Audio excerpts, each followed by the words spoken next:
Happy Martin Luther King Jr. Day, everybody. Hope you're enjoying the day, regardless of whether it's freezing cold where you are or not. If you're in America, I know it's freezing cold where I am right now. We're going to talk about Kansas versus UCF, and in particular, one thing Kansas, I think, needs to do if they want to be a top 5 team when it comes down to March Madness. We're going to talk about this one thing and how it changes the way teams have to play them. And if they don't do it, which they've been kind of hesitant to recently, then I think it's going to make it much harder for them to win close games. Let's go. The first thing that's important to address right off the bat is Kansas is a very, very good team on defense. They're top 10, Ken Pom. They're elite on defense. They've got great athletes. They have great fundamentals, showing hands. KJ Adams is a beast. Dickinson, elite. Essentially, at least 4 players on the court for Kansas at all times are really good defenders. And this paired with them being really good in transition is a great combo for them to have. And if they can have players that come off the bench like Furphy be even good on defense, they're going to be good on defense no matter what. So then the crucial question of the day is what holds them back from being elite? And the thing that I think holds them back from being elite is their offense. And in particular, the fact that defenses are able to help so aggressively. Okay, so here we can see as this drive happens, how many players are in the paint right now. Like the ball is on the perimeter. There are 1, 2, 3, 4, 5, 6 players in the paint, and KJ Adams is out of bounds, so he doesn't really count.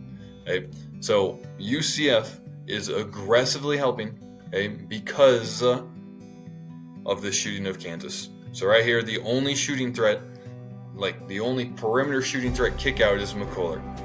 Maybe you could say Harris, maybe you could say Dickinson, but both of them are in the paint of this situation, so it doesn't apply. The reason Kansas struggled to get good looks, in particular in the second half, is because UCF was able to help so aggressively. Why is this not a layup? This should be a layup. That's a great pass, a great cut.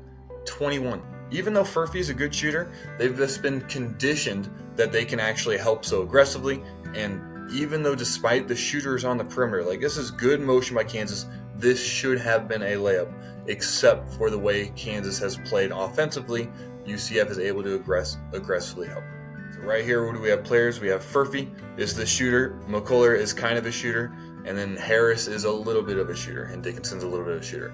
Right here, Dickinson is an open and a capable shooter. This is going to be a good look because of the big help off of McCullough. This is what Kansas wants. Boom. What happens? Where does this help come from?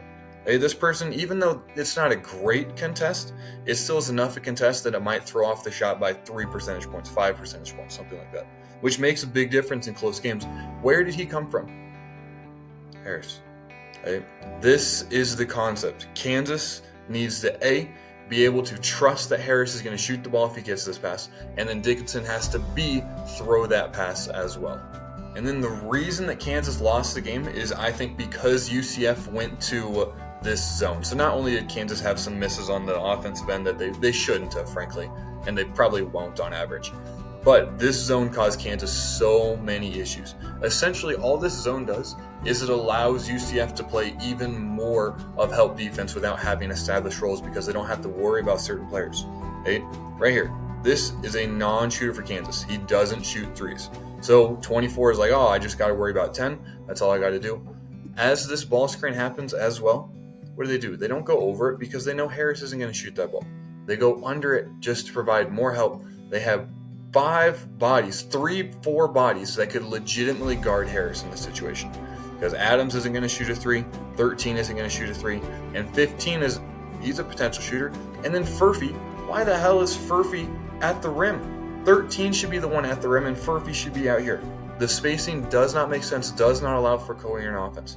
Harris has no room to drive here. There's 3 players that are literally standing there ready for him, and then they try and lob this over the top, which is a fine idea, but why is it Furphy the one that's doing it? You should have, frankly, the more athletic Jackson being the one that's doing it, or KJ Adams.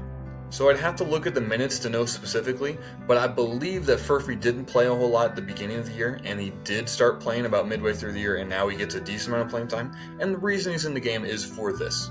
He shoots the ball well. That is essentially the exclusive reason he is in the game. He's not in there for defense, he's not in there for passing, not in there for dribble. He's in there because he's adequate at those other things, but he shoots the ball really well. And then here's the perfect example of what I will deem the Furphy effect for right now. Well, first off, he has a great last name. Furphy's a hilarious last name. Okay, so as he cuts right here, what does it allow? Okay, his cutting means that 2 is like, oh, he's a good shooter. Now I got to worry about it a little bit. This provides more spacing for offense. What does Dickinson do? He goes to the perimeter. He doesn't stay by the rim.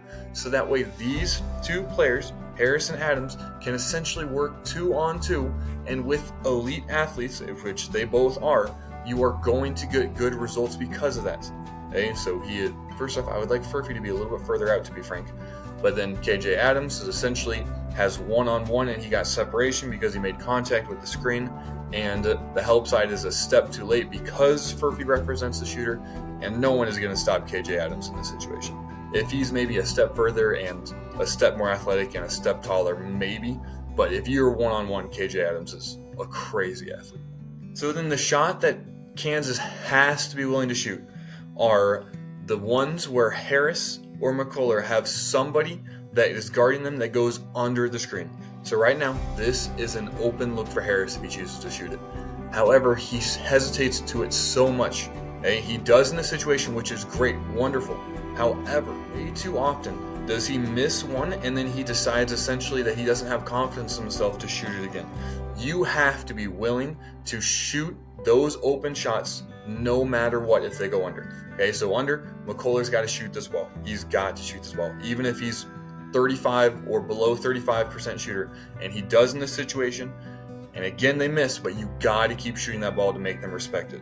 We talked about this in the Kansas-Purdue one that I posted yesterday, is even if you miss a shot, making Zach Edey in that situation respect the fact that you are a shooter is so crucial just because it symbolically opens up the rest of the court. This is loosely an open shot. Maybe you can shoot that, but you got to be at least ready to. This is the one you got to shoot. This is open. You have space. They are clearly not respecting you as a shooter. It makes it so much harder for Dickinson and Adams to score if Harris doesn't shoot this ball. So he does right there, which is good. And even though you miss it, you got to keep shooting that shot. In conclusion, even though Kansas lost this game, I do think that they win this on the majority of occasions. Kansas played fairly, like they missed some layups that they normally don't miss. They won't miss the majority of times. And so I still am optimistic for Kansas, but one thing I really think they got to do is Harris especially, but McCullough, you got to shoot those open threes. You got to feel content, confident. Maybe that's something you really focus on in practice, that you got to be composed to shoot that 3 when it's there. Because otherwise you're going to face so much help defense, and against good defenses it's going to be really tough to get good looks for Dickinson or Adams inside if you do not make them respect the perimeter as well. If you enjoyed this, feel free to like, subscribe, and have a great rest of your day.